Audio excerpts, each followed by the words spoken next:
Phillip Jones Griffiths Vietnam Inc. I wanted to continue from the Dark Odyssey book quite quickly and wanted to look at more at Phillip's work and just sort of give more of an insight and more relevance to the Dark Odyssey book. This is the Phaidon issue. This was about 2001. The initial 71 book published by Collier's, I think, was sold out, I think, almost immediately. I saw an original copy of Vietnam Inc. about 2008 in London, and it was worth a fortune. If you've got one, look after it. This Phaidon version is easily available on Amazon. You can see more of it on the Phillip Jones Griffiths Foundation, which I'll leave a link for. So this book's about 224 pages. This book is the seminal work, really, of Phillip. This sort of landed Phillip in the world of photography and in politics at the time.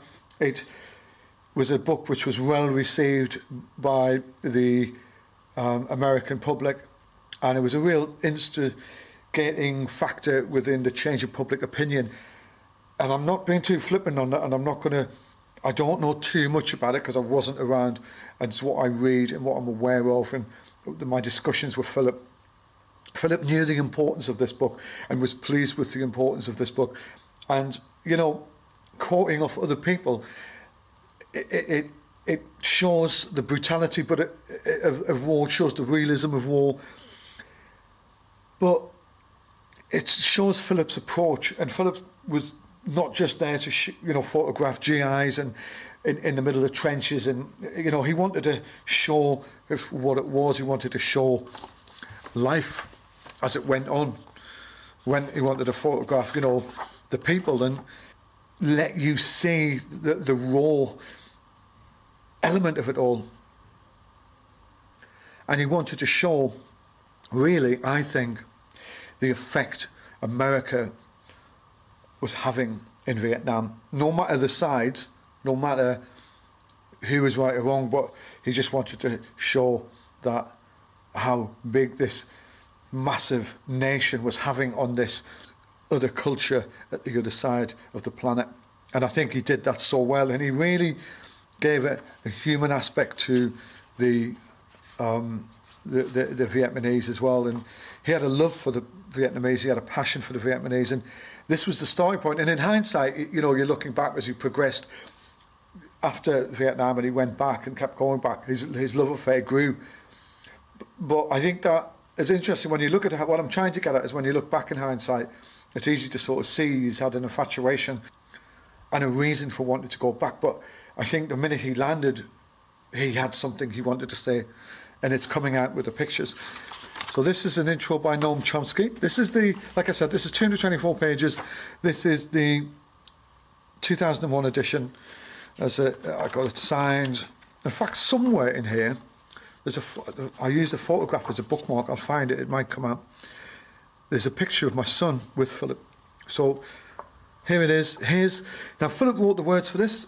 He did a lot of the original text for it and added dialogue to the whole narrative and structure of the book. So I'm going to go through it. I'm not going to show you all, as I normally don't. I think you should get out and buy it. Let's have a look. There's a glossary. This is showing you sort of things like as he says, a book about the Vietnam War is bound, unfortunately, to need an extensive glossary to guide through the reader through the fog of Orwellian newspeak that the United States employs in an attempt to disguise its activities. Example: rough puff, regional forces, popular forces.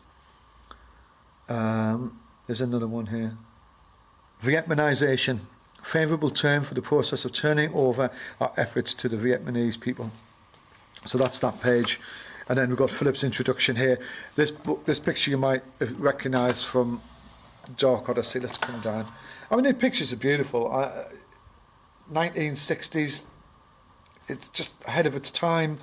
Likewise, just focal points, humanising and giving these people a sort of very dignified place within the context of this Vietnam War. Here's let me just cover this. There's other people on here. This is a shot of my son and Philip, and I kept this in the book. It's just something I've treasured, and this, I don't even know where we were when this was. I think we were probably in London, but this is gosh, my son, this was about 17, 18 years ago, that. So that's always been, it's been a bit of a bookmark in this book. There you go. A great man himself. In fact, I'll leave that there. So, and that this crater shot was another great shot that was in Dark Odyssey as well. So there's a lot of text here, and Philip wrote a lot. Look at that! They're just so beautiful, aren't they? And this opened up. I think this book opened up a lot of arguments to justify why the war was happening and what they were doing to it. It's just such a beautiful culture, no matter what's gone on, you know, in terms of politics and stuff like that. Oh gosh, you know, we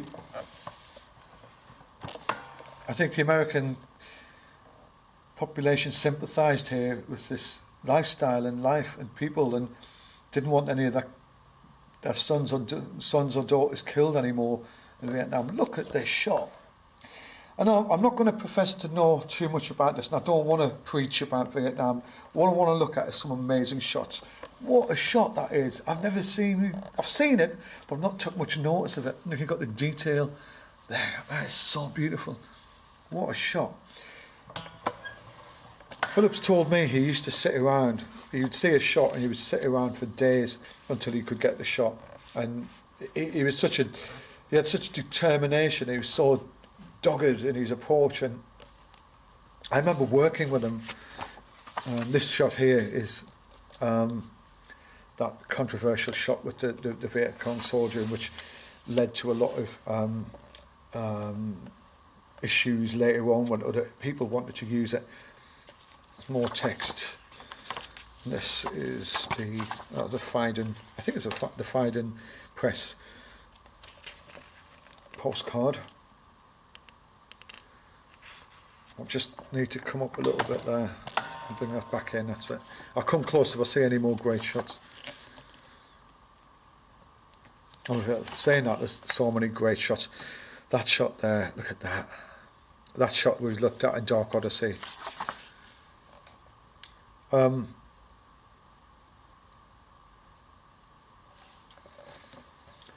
had some fun working with Philip over the years, and he would spend hours or however long we had to set up lighting shots for jobs and corporate jobs, and he had a lovely trait of, we'd set up the lights for a big shoot and we'd be ready and we'd set it up. And maybe we had 6 or 7 lighting setups a day with a big client somewhere in the world. And every single time, 5 minutes before we're about to do the shoot, he'd stop and he'd go, we need to change it. And he'd do it all the time. And I used to get used to him waiting to do that. So we'd spend ages setting up the lighting. And then we'd get like some portraits or something. And if this was all stage stuff, so I'm not talking about him capturing decisive moments or anything, but he would be like, he would literally do that without fault. And I don't know if any other assistants had that with him, but he was just like, right. And at 5 minutes or 10 minutes before your subjects come in, you go, right, I don't like this, I want to change this. And it was like, it used to drive me mental. But it was great, you know, we had a laugh, but it was mental when he would do that to me. Look at that. That's that young sort of mascot boy shot, I think. With the 2 topless guys and the soldiers obviously having a bit of time out. Car purchasing during combat. Almost giving it a sort of real life reality aspect of it. RVN soldiers. I like the way he is using dialogue to sort of accompany some of this. And the text for this is, "Our VN soldiers off to loot and rape in Cambodia. Many Americans interpreted their enthusiasm as proof of newfound aggressiveness. In Laos, opposed this time by well-equipped troops and finding absolutely nothing to loot, the soldiers retreated with spectacular speed."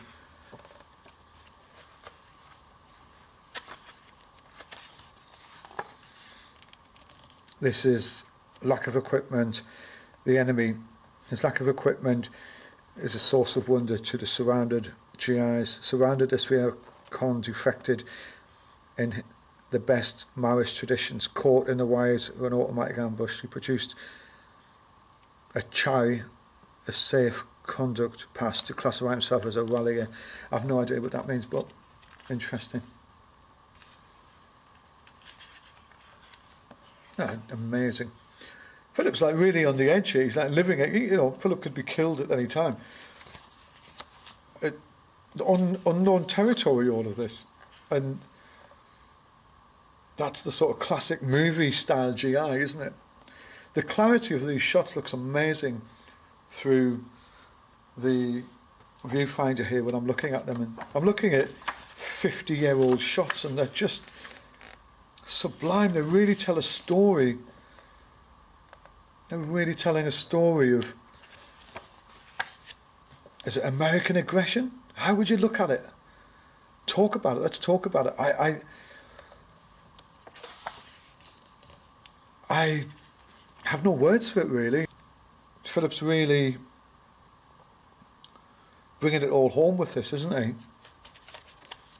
I'm missing stuff out because there's a lot of gory stuff and things. That's the woman at the graveside. Human skulls were favourite souvenirs among the soldiers and their officers. The commander of this unit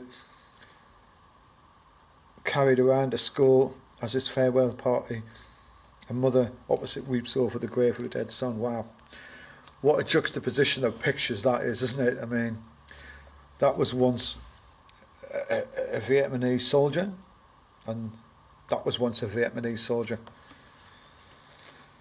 Wow. This is such a beautiful shot. I'm going to see if I can bring this right down. A victim of food denial. Isn't that beautiful?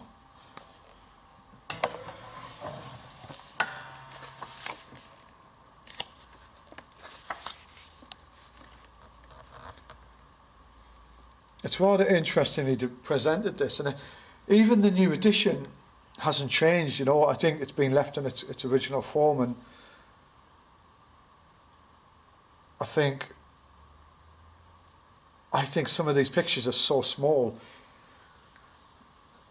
in terms of modern presentation. I would, if this was new, there would be like one picture page. It might be horizontal. It's vertical format, which is really interesting. And it's almost done in a diary form. This it's not a photography book. This it really isn't, and that's like, you know, you'd expect this format, and it's not. This is not a photography book. This is a diary of a witness who was watching it all unfold. This is not. This is not just a photography book. It's like a 50-year-old blog.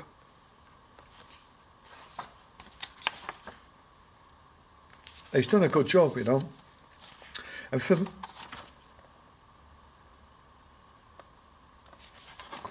check that out. Look at that. Look at this. It's cinematic, isn't it? I think I've got it almost. Operation Cedar Falls, the largest single relocation operation of the war. 6,000 people were uprooted in less than a week. Most came from Ben Suck and other villages in the Iron Triangle, where 28 battalions of US troops took out the jungle and the villages. And you can see the smoke going on in the background. And look at that. Oh man, amazing.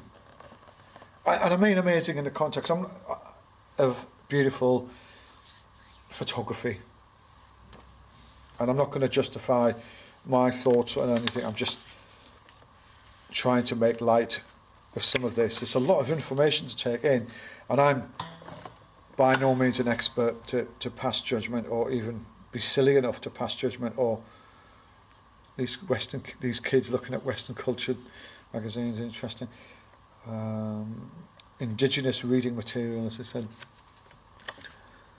But I'm just happy to be able to skim through this with you and just give you some insight. And you need to have this in your hand to really appreciate what it's about, and go out and get it. It's so accessible.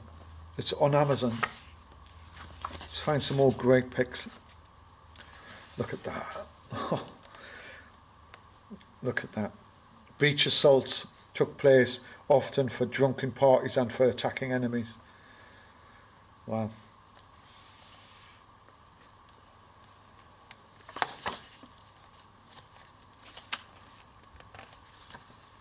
Saigon waterfront, in keeping with its position as the fountainhead of consumers in Vietnam, its homes were dominated by advertising. Wow.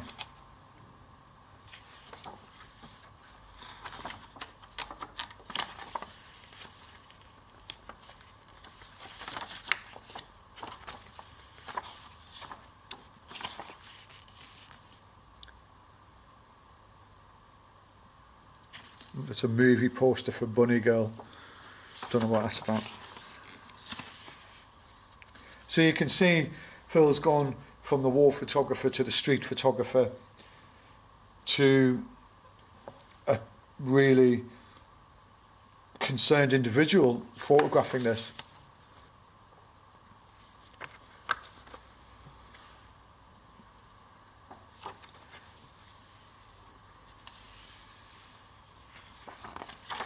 Oh, look at that. Wow. What's the text for that? I think this is the battle for Hugh. Wow. Look at that. This is refugees flee across the bridge at Hugh, yeah. Marines intended to carry their counter-attack from the southern side into the citadel. Despite the many guards, the Viet Cong were able to swim underwater and blow up the bridge using skin diving equipment from the Marines.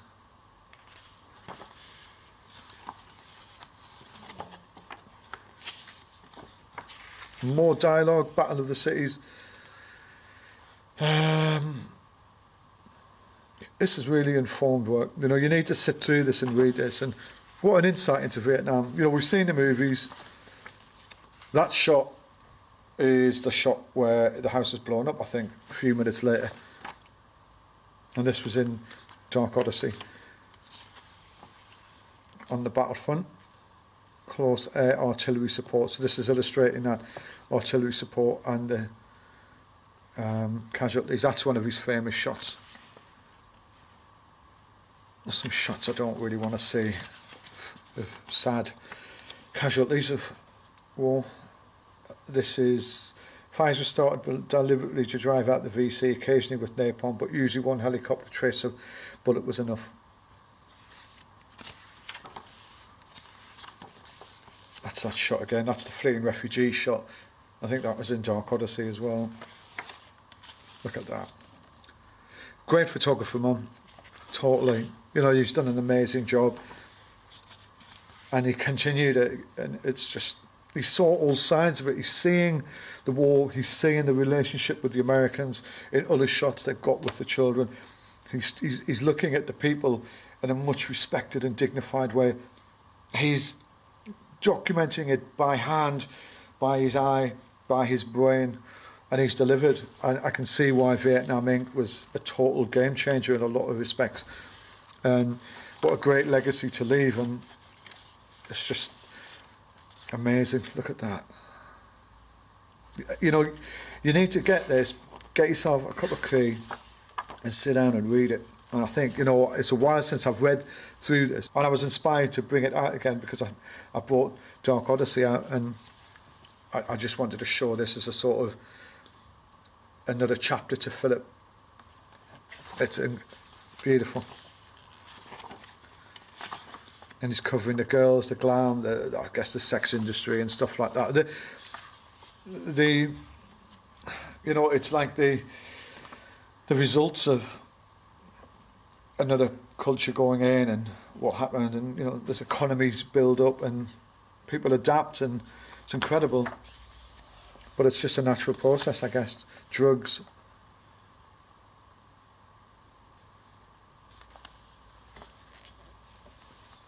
What's left? The result, the stockpiles, discarded equipment. Wow. Scrap industry, which is now formed after the war. The automated war on the ships. Beautiful. There's that shot there, which is in dark odyssey, but there's some genitalia on it I don't really feel is necessary to have on screen. This is the casualties of war. Beautifully, you know, it's a beautiful, beautiful, beautiful, beautiful, well-constructed book. And when I first remember looking at Vietnam Inc, I was a bit lost with the presentation. And I thought, I wanted a photography book when I first looked at it. I wanted this. I wanted these beautiful shots. So I remember when I bought it, and I opened it, and it was just like this, all this text in, and all of this amazing amount of images in. And then I was sort of like, whoa, what's this about? But it is an incredible, masterful piece of hard work. It's a man who just went out of his way and created a really true, real, constructive, decisive,